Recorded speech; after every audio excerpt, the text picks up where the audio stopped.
Berapa kali kamu menormalkan rasa sakit di tubuhmu sendiri? Nyeri haid yang menembus hingga ke punggung, siklus berdarah yang tak kunjung selesai. Kita sering diajarkan untuk diam, menahannya, dan menganggap itu sekadar kodrat bulanan. Hingga pada satu kunjungan ke dokter, kamu mendengar sebuah kalimat. Ada benjolan di rahim. Miom, kista, tumor.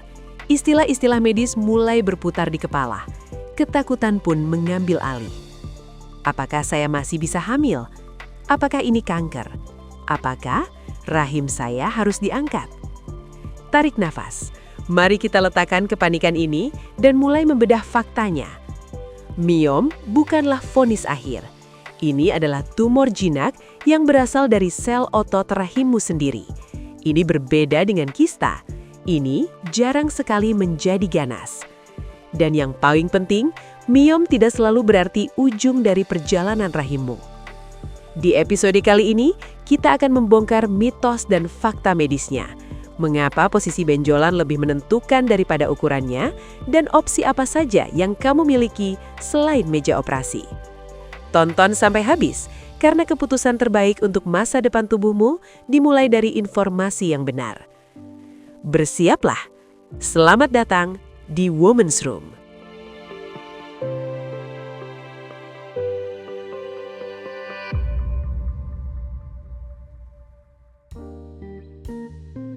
Saya mau cerita ada laporan kasus ya, ada kasus pasien tadi usianya 37 tahun, artinya seorang wanita karyawan swasta. Dia karena rutin MCU, pas kemarin diperiksa di MCU ternyata dari hasil pemeriksaan USG-nya dari dokter radiologi ditemukan adanya miom yang ukurannya udah cukup besar, itu sekitar 7-8 cm. Sementara si ibu ini nggak ngerasa ada keluhan sama sekali, sementara didapatkan miomnya udah cukup besar. Jadi emang miom ini nggak selalu harus ada keluhan. Tergantung sebenarnya lokasi atau letak si miomnya itu ya. Jadi karena ada miom sebesar itu kemudian dikonsulkan ke dokter kebidanan. Dikonsulkan ke saya, ternyata memang ada miom yang dicurigai letaknya di intramural. Intramural itu hampir di daerah otot dari si rahimnya ya. Jadi kalau kita kupas lebih dalam, miom itu adalah suatu tumor jinak ya. Dia tumor jinak atau disebut juga fibroid, di mana yang asalnya itu berasal dari rahim. Jadi kadang masih suka ketuker-tuker mana yang miom, mana yang kista. Jadi kalau yang miom tadi asal sumbernya berasal dari rahim atau uterus. Sedangkan kalau kista asalnya dari indung telur atau si ovarium. Kemudian ada nggak yang ganas si miom ini? Kalau ganas nanti kalau di laboratorium di patologi anatominya nanti ditemukan dibunyinya jadi leomioma, ada sarkomanya, jadi itu ganas. Tapi kalau yang jinak tadi cuma leomioma aja. Memang miom ini lebih banyak sering dijumpai pada perempuan-perempuan yang pada usia reproduksi, artinya si perempuan-perempuan yang masih datang menstruasi yang masih teratur gitu ya. Tapi bukan berarti yang ibu-ibu sudah nggak datang mens, artinya yang udah menopause nggak bisa kena miom, ada juga yang kena. Ditanya penyebabnya apa sih sebenarnya gitu kan. Dari beberapa literatur 60-70% penyebabnya akibat hormonal. Kadang disebabkan karena hormon estrogen yang terlalu dominan. Untuk mendiagnosa tegak diagnosa nih disebut miom itu gimana nih dokter? Oh ini miom nih, kayak tadi tuh dari USG ya. Bisa dengan dari USG. Apalagi kan tadi itu nggak ada keluhan tuh, ketemuannya pas waktu USG. Atau bisa dengan MRI, itu bisa ketahuan juga adanya miom. Untuk penanganan miom itu sendiri, pertama nggak langsung operatif, artinya nggak selalu ujuk-ujuk langsung dioperasi. Untuk operasinya sendiri pun nanti bisa cuman diangkat miomnya aja atau yang disebut miomektomi, atau kalau memang udah berulang atau fungsi reproduksinya udah nggak dibutuhkan, artinya anaknya udah cukup, itu bisa sekalian aja diangkat si rahimnya. Kemudian sebelum dioperasi sebenarnya ada penanganan yang pertama dicoba dengan pengobatan hormonal, ya biasanya dikasih GnRH tuh. Cuma biasanya dievaluasi 3-6 bulan, karena kalau ternyata memang penyebabnya karena si hormon tadi yang si estrogen yang dominan, biasanya dikasih tuh obat-obat progesteron ya. Dievaluasi mengecil nggak nih si miomnya, tapi kalau enggak ya terpaksa memang harus diambil tindakan juga. Terus banyak lagi nanya, kalau ada miom itu sebenarnya bisa jadi sulit hamil nggak? Adalah tergantung dari lokasinya. Lokasi daripada si miomnya. Jadi ada lokasi yang kalau misalnya lokasinya di subserosa ya, artinya di permukaan si rahim, biasanya tuh nggak ada gejalanya. Atau di intramural juga biasanya juga nggak ada gejalanya. Biasanya kalau tambah besar baru tuh nanti kok tadinya perut yang nggak ada teraba kayak ada benjolan nih, kok jadi ada benjolan. Paling seperti itu. Jadi nggak ada yang gejala nyeri haid, sulit punya anak. Biasanya kalau sampai nyeri haid biasanya kondisi miomnya posisinya ada di dalam rahim atau disebut di submukosa. Nah itu biasanya tuh haidnya jadi sakit atau kadang haidnya juga jadi panjang. Jadi berdarahnya yang tadinya cuma 5 hari atau seminggu, ini panjang bisa sampai 2 bulan berdarah terus tuh. Itu bisa karena miomnya di posisinya di submukosa atau di dalam rahim. Nah yang nggak bisa punya anak biasanya di submukosa itu karena transportasi si sperma untuk menuju sel telurnya terganggu.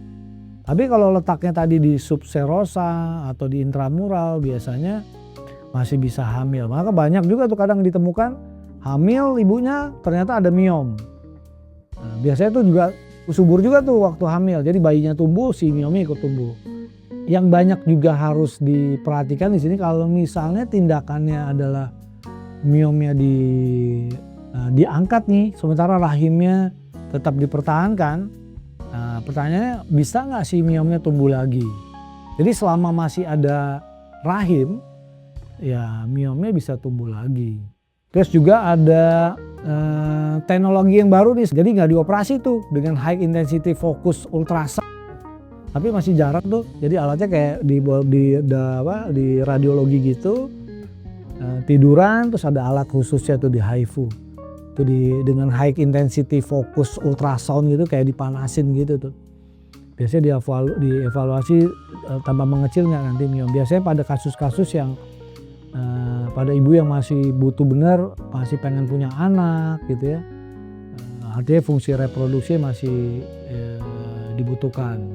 Miom pada yang ibu hamil, apakah nanti bisa sekalian diambil miomnya? Bisa diambil, apalagi kalau misalnya ternyata kehamilannya untuk kelahirannya harus disesar. Sebaiknya waktu disesar bayinya habis dilahirin, si miomnya bisa sekalian diambil. Gitu. Tapi kalau misalnya lahir normal, ternyata bisa nih lahir normal. Biasanya emang kalau pada kehamilan terus ada miom, biasanya kalau kan dia sempat hamil nih gara-gara ada, artinya kok bisa hamil sementara dia ada miom. Biasanya itu miomnya itu di permukaan. Biasanya kalau kadang di miom di permukaan itu yang di subserosa atau di intramural, pada waktu hamil nanti biasanya posisi kepala si bayinya biasanya suka terganjal tuh sama si miomnya. Jadi kadang nggak bisa juga lahir normal karena letak si bayinya jadi misalnya jadi melintang lah atau oblik, jadi nggak bisa tuh dicoba untuk lahir normal. Jadi kalau misalnya lahirnya ternyata harus sesar, sebaiknya miom juga miomnya diambil. Perempuan mana yang paling beresiko kena miom? Biasanya itu tadi nih, kalau dia karena hormonal, misalnya terlalu yang obes ya, yang gemuk itu juga lebih beresiko. Kemudian perempuan-perempuan yang misalnya yang lebih beresiko ya, dia sudah menikah tapi belum mempunyai anak, itu lebih beresiko juga. Nah ini pertanyaan dari IG nih, apakah miom berbahaya? Oke. Ini berbahayanya maksudnya mungkin apakah bisa menyebabkan kematian kah? Atau yang artinya bisa menyebabkan suatu keadaan yang mengkhawatirkan. Jadi kalau miom itu sendiri sebenarnya adalah cuma tumor jinak. Cuma kalau ditanya bisa ganas nggak? Bisa. Ada beberapa kasus bisa sampai 0,2 atau miom itu bisa menjadi ganas. Jadi nanti bisa jadi leiomyoma sarkoma.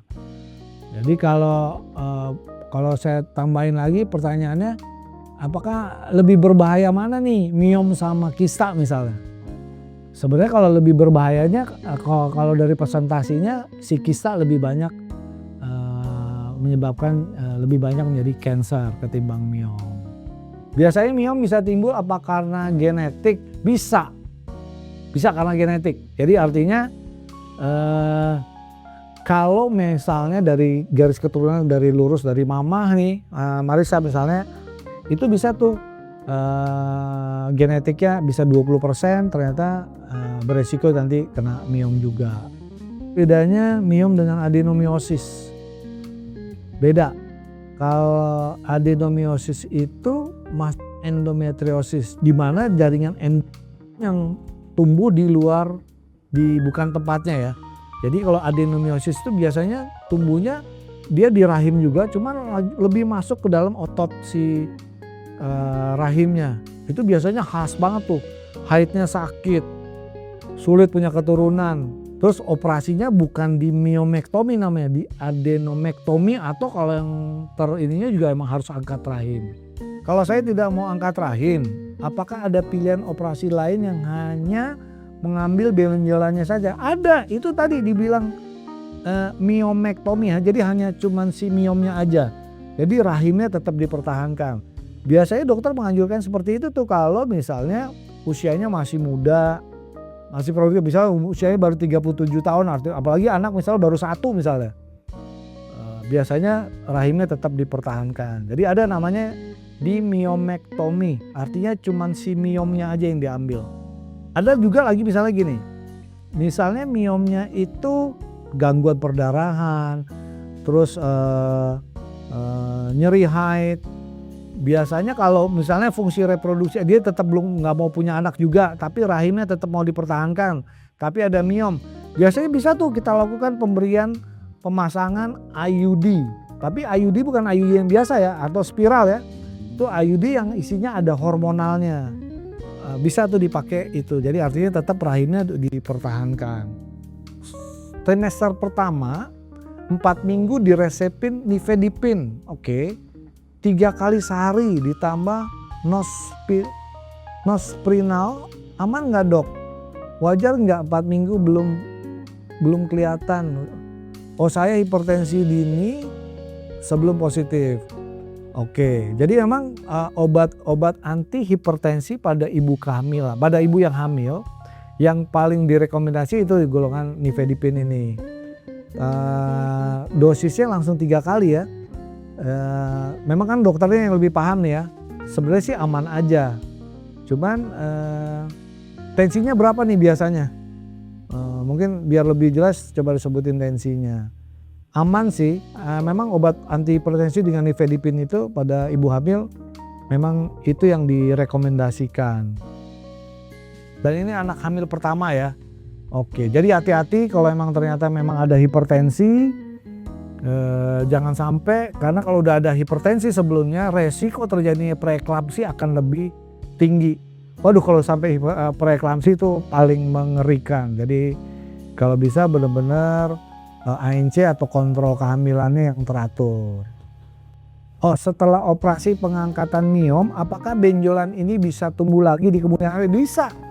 Jadi tadi itu, kalau selama rahimnya masih ada atau uterusnya masih ada, sementara miomnya doang yang diambil, bisa tumbuh lagi nggak?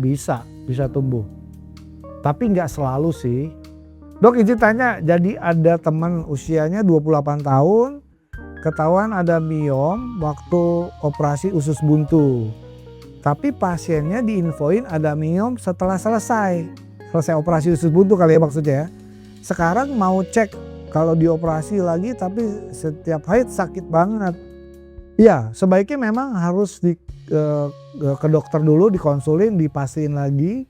Apalagi kalau waktu usus buntu operasi emang kan biasanya kelihatan tuh ada rahimnya tuh. Cuma biasanya kalau yang nyeri ini biasanya miomnya tuh di dalam rahim ya, di submukosa. Jadi sebaiknya memang konsul dulu lagi ke dokter obgyn. Dokter OJ nanti dipastiin tuh Mariska apakah memang miomnya yang tadi tuh di submukosa di dalam rahim. Sebenarnya gini, jangan panik, artinya kalau kita misalnya dari MCU sendiri ketemu nih ada miom, nggak usah panik dulu, periksain aja dulu ke dokternya, karena kan nggak selalu emang harus dioperasi kalau ada miom. Ya itu tadi bisa dilakukan dengan pengobatan dulu, dengan pemberian misalnya hormonal, atau tadi dengan di HIFU misalnya. Cuma emang HIFU ini alatnya masih jarang ya, belum banyak di Indonesia. Oh ya, jika saya memilih angkat rahim, apakah indung telur atau si ovariumnya juga ikut diangkat? Ya enggak lah, karena fungsinya beda. Si rahim atau uterus itu kan yang tempat rumahnya kalau bayi si janin itu ya, kalau ibu hamil. Kalau indung telur itu pabriknya hormonnya. Tapi artinya kalau misalnya rahimnya diangkat, sementara indung telurnya tetap dipertahankan. Apakah tetap menopause? Tetap menopause, karena tidak akan bisa menstruasi juga. Jadi nggak selalu misalnya diangkat rahim terus si indung telurnya juga harus diangkat. Berapa lama berapa lama masa pemulihan antara operasi angkat miom saja dibandingkan angkat rahim? Wah, bagus nih pertanyaannya. Jadi kalau pemulihannya sih, kalau angkatnya cuman miomnya itu akan lebih cepat ketimbang yang diangkat sama rahimnya secara total. Karena apa tadi? Kalau miomnya aja yang diangkat, biasanya pemulihannya paling 2-3 hari itu udah bisa pulang. Sementara kalau yang diangkat rahimnya apalagi total, biasanya bisa lebih dari itu atau bisa antara itu juga. Cuman kalau rahimnya yang diangkat semuanya total, setelah fase penyembuhan dianjurkan untuk terapi hormon. Apakah ada diet khusus atau seperti menghindari daging merah atau kedelai ya, yang benar-benar bisa menghentikan pertumbuhan miom? Jadi memang sebenarnya untuk diet khususnya sih nggak ada yang dikhususin benar. Cuman dari beberapa kasus kalau penyebabnya disebabkan karena hormon, sebaiknya pemilihan makanannya itu juga dipilih. Artinya jangan sampai berat badannya cepat naik atau jadi obesitas. Oke, ini ada pertanyaan dari Devi 08. Apa yang haruskan seorang suami jika istrinya terkena miom? Keren nih. Jadi memang kalau kayak gini, yang pertama si suami harus lebih lebih care banget nih, karena memang apalagi kalau miomnya itu yang di submukosa ya, artinya bergejala yang kalau menstruasi bisa panjang tuh, terus tiba-tiba suaminya misalnya ngajak untuk melakukan berhubungan suami istri, istrinya bilang saya masih berdarah, kadang si suaminya nggak ngerti nih, lama banget nih haidnya, karena memang salah satu gejalanya yang sering pada kalau miomnya di submukosa itu akan perdarahan haidnya akan panjang tuh. Kadang suaminya suka udah kesal dulu tuh, aduh kamu sakit mulu gitu kan. Jadi emang harus lebih sabar lagi, harus lebih punya empatinya harus lebih lagi gitu ya. Saya belum siap operasi. Seberapa sering saya harus kontrol USG untuk memantau pertumbuhannya? Oke nih, bagus banget nih. Jadi kalau untuk observasinya sebaiknya dilihat tuh 2 atau 3 bulan. Observasi tuh lihat dengan USG untuk pertumbuhan si miomnya. Apakah tambah besarnya, atau dilihat nih progresivitas dari pertumbuhan si masa miomnya. Oke, ini ada pertanyaan lagi, apakah miom ini bisa pecah atau terpuntir di dalam rahim jika saya banyak melakukan aktivitas fisik? Oke, ya cakep nih. Jadi miom ini nggak bisa pecah, jadi beda banget sama kista. Jadi kalau kista itu tadi ya, jadi bedanya kalau miom itu konsistensinya padat. Kalau saya analogikan kayak bakso gitu ya. Tapi kalau kista itu kayak balon diisi air terus dia ada tangkainya. Nah, jadi kalau yang kista itu makanya bisa pecah, bisa terpuntir karena dia punya tangkai. Sementara kalau miom enggak. Ada juga yang nanya nih, apakah pada perempuan-perempuan yang sudah menopause bisa muncul miom? Bisa, makanya nggak bisa dibilang 100% penyebab miom itu akibat hormonal. Karena tadi kalau yang sudah namanya menopause kan hormon-hormon reproduksinya kayak hormon steroidnya, si estrogen, progesteron kan udah jauh turun. taunya masih ada juga tuh yang ibu-ibu yang sudah menopause muncul miom. Kemudian ada yang nanya apa keuntungan dan kerugian operasi laparotomi sama laparoskopi ya.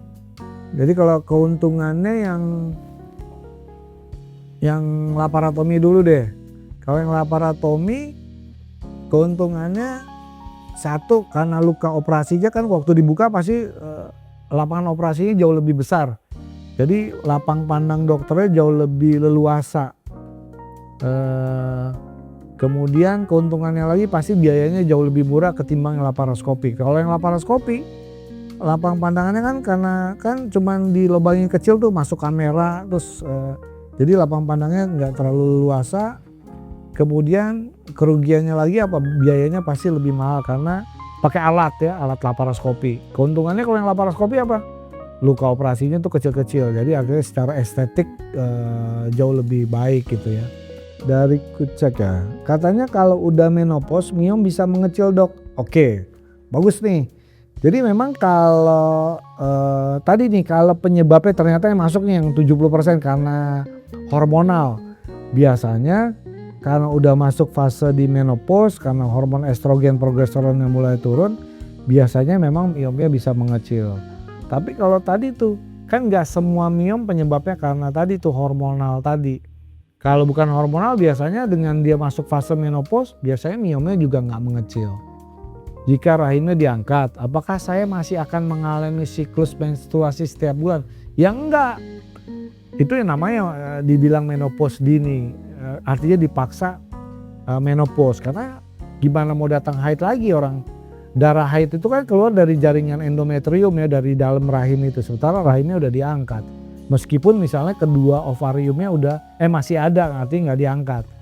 Jadi tetap dibilang menopause, sudah nggak bisa haid lagi. Oke, ini ada pertanyaan lagi, setelah rahimnya diangkat, apakah bentuk perut saya akan berubah atau menjadi kendur? Enggak ya. Jadi kalau misalnya perutnya si rahimnya udah diangkat, perutnya nggak akan berubah jadi kendur atau gimana. Cuman artinya mungkin secara psikisnya kan jadi tadinya rasanya ada organ di situ tiba-tiba kayaknya kayak kosong. Cuman nggak usah khawatir ya. Yang penting nggak sampai dia ngerasa kayak ada kosong gitu. Jadi kendor atau itu nggak ada seperti itu. Saya olahraga nge-gym sekarang dok karena anjuran dokter miom saya kecil. Iya, jadi intinya dengan nge-gym malah lebih bagus tuh karena tujuannya apa? Ngebakar lemaknya kan, ototnya juga jadi tambah lebih berkembang. Jadi bagus tuh. Oke, ini ada pertanyaan, jika saya menjalani operasi miomektomi atau angkat miom, seberapa besar resiko perdarahan hebat saat operasi berlangsung? Sebenarnya seberapa besarnya nggak usah khawatir lah, nggak terlalu beresiko perdarahan hebat kok, cuman tetap dokter akan menginfokan itu. Biasanya juga untuk sebelum operasi dokter udah mempersiapkan semua tuh, artinya ngelihat seberapa besar biomnya, seberapa banyaknya, terus dilihat sebelum tindakan berapa modal HB-nya, kalau misalnya memang kurang, terus apalagi dilihat miomnya cukup besar, ada resiko perlengketan atau adesi ya, di daerah kita biasanya dokter udah mempersiapkan darah, dan emang resiko perdarahannya juga akan lebih besar kalau ada resiko perlengketan di dalam perutnya.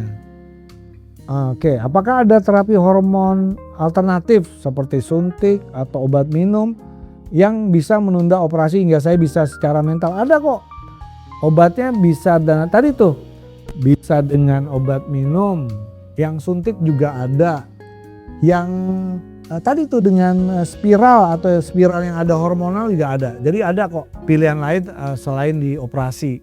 Jadi ada pertanyaan, apakah dari banyak pasien saya yang lebih memilih angkat rahim? Sebenarnya sih 50-50, artinya yang bisa menentukan itu kan nanti balik lagi ke pasiennya. Cuma nanti dokter tuh menjelaskan tuh, misalnya tadi nih ternyata usianya masih umur 30 misalnya. Anak misalnya baru punya 1, sementara miomnya taunya di submukosa udah mengganggu sekali, terpaksa emang harus dioperasi. Biasanya dokter akan menganjurkan untuk angkat miomnya aja, jangan diangkat si rahimnya. Tapi beda kalau misalnya usianya misalnya udah 45 ke atas misalnya. Taunya juga miomnya cukup banyak. Biasanya dokternya menganjurkan, apalagi anaknya udah banyak misalnya, udah ada 2 atau 3. Dokternya bisa menganjurkan angkat aja rahimnya. Gitu, artinya fungsi reproduksinya nggak perlu dipertahankan. Itu dulu, mudah-mudahan besok kita bisa ketemu lagi. Terima kasih semuanya, apalagi yang udah pada nanya. Mudah-mudahan bermanfaat. Assalamualaikum warahmatullahi wabarakatuh.